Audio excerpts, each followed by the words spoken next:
Baie geluk aan die prosa-wenner vir die weekuitdaging 15 tot 21 November met die tema Prys. Robert Fincham met sy pragtige verhaal. Ek het nog altyd geglo, alles in die lewe het 'n prys. Soms betaal jy met geld, soms met tyd, en soms, as jy regtig dom is, met jou hart.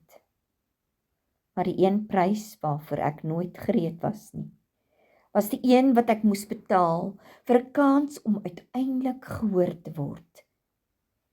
Dit het begin op die oggend toe ek per ongeluk 'n e-pos ontvang het, wat duidelik nie vir my bedoel was nie. Die hoofopskrif: Wenner, interne toekenning vir uitmuntende diens. My naam was onderaan.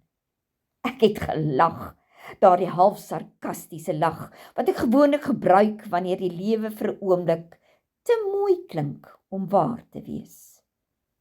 Want ek weet hoe dinge werk. As jy iets kry, wil iemand gewoonlik iets terug hê. Dis die prys. Maar ek het die e-pos stilgehou, nie uit nederigheid nie, uit argwaan.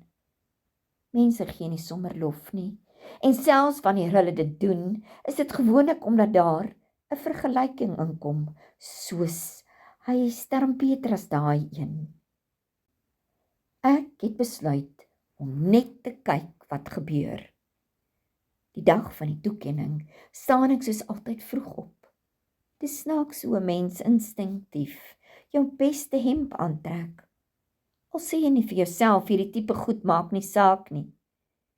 In die spieël sien ek iets vreemd. Ek lyk amper trots. Ek skud dit af. Trots is 'n prys op sy eie. Toe ek by die saal instap, sien ek onmiddellik die bord teen die muur. Groot blink letters. Prys vir integriteit. Ek voel hoe die grond effe skuif. Ek weet goed, integriteit is duur. Baie mense besit dit, maar min kan dit onderhou. Hulle roep my naam. Die applous is warm, dalk bietjie oordrewe. Ek stap vorentoe, glimlag. Daardie glimlag wat sê, ek is dankbaar, maar ek vertrou niemand. Die bestuurder druk my hand en fluister sag.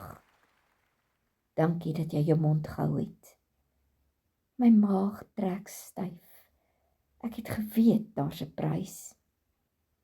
Hierdie toekenning, hierdie lof, hierdie hele gedoente, dit was nie oor my goeie werk nie. Dit was oor die dag toe ek gesien het hoe hulle die syfers manipuleer, hoe hulle die rekord skuif, hoe hulle die waarheid so bietjie buig, dat dit skielik soos 'n sirkel lyk. Ek het stil gebly. Dis waarvoor hulle my vereer. Ek vat die trofee in my hand. Hy voel swaar. Ek kyk vir die gehoor, vir die mense wat klap sonder om te weet wat presies hulle vier. Dankie, sê ek. Maar wat ek nie sê nie, die deel wat hier binne brand, is dit. Prys vir integriteit het vandag gegaan aan iemand wat dit verloor het. Voorgelees en saamgestel deur Christa Diedriks.